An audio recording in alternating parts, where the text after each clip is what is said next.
안녕하세요. 지니TV입니다. 에밀리 브론테의 소설 폭풍의 언덕의 영어 제목은 워더링 하이츠입니다. 여기서 워더링은 바람이 쌩쌩 분다는 뜻의 요크셔 사투리라고 합니다. 소설 제목을 보고 요크셔 지방의 날씨가 안 좋구나 막연하게 생각했었는데 몇 년 전에 소설의 배경이 된 요크셔 지방에 직접 가보고 이래서 워더링 하이츠라는 소설이 나왔구나 하고 고개를 끄덕이게 되었습니다. 잉글랜드 요크셔 지방은 예로부터 날씨가 안 좋기로 유명한 곳입니다. 맑은 날보다는 바람이 심하게 불고 흐리고 비 오는 날이 더 많다고 합니다. 제가 요크셔에 도착한 날에도 역시 바람이 불고 비가 왔습니다. 숙소가 언덕 위에 있었는데 세차게 내리는 비와 바람을 맞으며 숙소로 올라가면서 폭풍의 언덕을 제대로 온몸으로 체험했습니다. 브론테 자매가 살았던 집은 요크셔 지방의 하워스에 있습니다. 하워스는 외지고 황량한 곳입니다. 경사가 심한 언덕이 많아 교통이 잘 발달하지 못했습니다. 지금도 대중교통을 이용해서 가는 것이 상당히 불편하다고 합니다.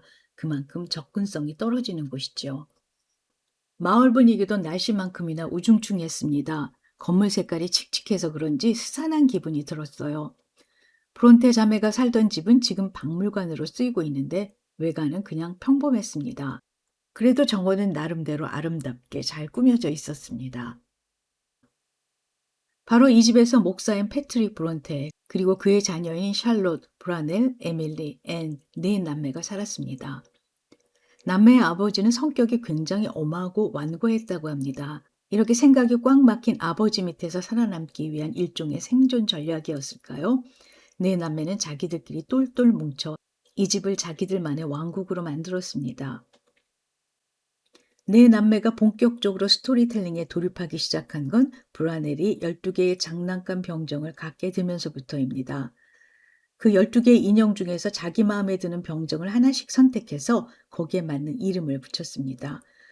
샬롯은 워털루 전투 영웅의 이름을 따서 웰링턴이라고 짓고 브라넬은 나폴레옹, 에밀리는 그레이비, 앤은 웨이팅보이라는 이름을 붙였습니다. 이렇게 각자의 캐릭터를 정한 네 남매는 본격적으로 이야기를 만들기 시작했습니다. 이들은 모두 다 자기 나라를 가지고 있었으며 이 네 나라를 합친 연합체를 글래스타운 연방이라고 불렀습니다. 브론테 박물관의 전시물 중에는 눈에 띄는 것이 있습니다. 가로 2.5cm, 세로 5cm 정도 되는 미니북입니다. 샬롯이 종이를 오리고 실로 묶어서 만든 이 책에는 샬롯과 남동생 브라넬이 직접 지은 이야기와 시가 실려 있습니다. 당시 에딘버러 블랙우드라는 잡지를 즐겨 읽던 남매는 어느 날 자기들이 직접 잡지를 만들기로 의기투합했습니다. 그렇게 해서 두 사람이 직접 쓴 시, 이야기, 노래, 그림, 지도, 건축계획, 대화 등이 실린 잡지가 만들어졌습니다.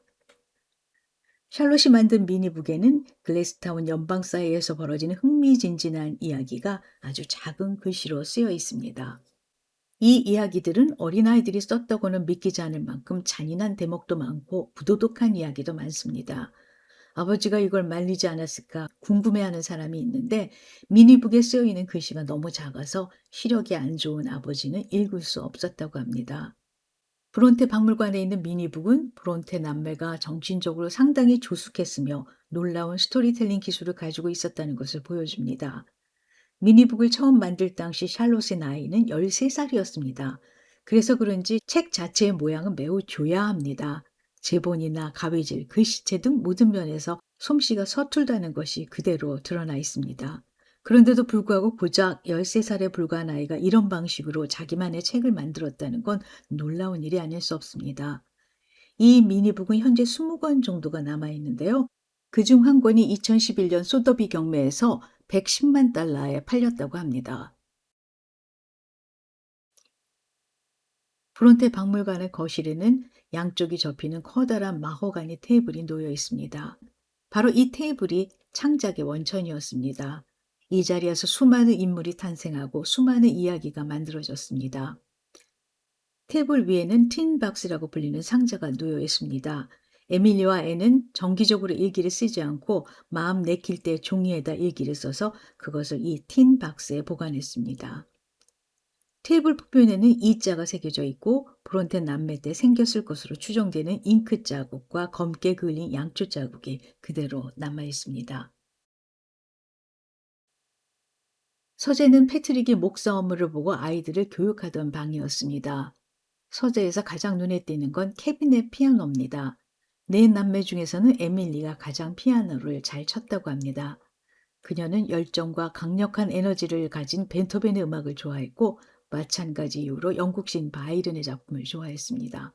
이로 미루어 에밀리가 대담하고 드라마틱한 취향을 가졌다는 것을 알 수 있습니다. 패트릭 브론테는 아들이 죽고 나서 이 피아노를 다른 사람에게 팔았습니다. 그 후 피아노의 주인이 여러 번 바뀌었습니다.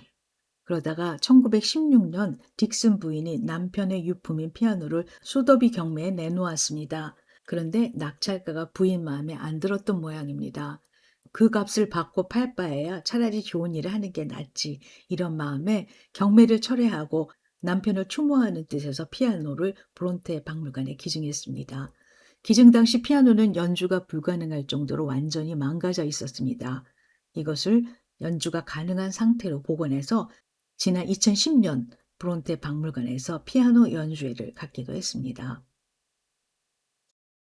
위층에는 방이 5개가 있습니다. 이 중 가장 큰 방은 샬롯의 방입니다. 남매 중에서 유일하게 결혼한 샬롯이 세상을 떠나기 전까지 남편과 함께 살던 방입니다. 여기에는 샬롯이 썼던 물건이 상당히 많이 전시되어 있습니다. 샬롯의 옷, 나이트캡, 신발, 결혼식 때 썼던 모자 등이 유리 진열장 안에 들어 있습니다. 2층에 있는 아주 작은 방은 에밀리가 말년에 썼을 것으로 추정되는 방입니다. 이 방의 주인 에밀리는 타고난 자유주의자이자 끌어올리는 열정의 소유자였습니다. 하우스라는 외진 마을에 고립된 채 변변한 연애 경험조차 없었던 그녀는 그 열정을 고스란히 작품에 쏟아부었습니다. 그렇게 해서 탄생한 인물이 폭풍의 언덕의 히스클리프입니다.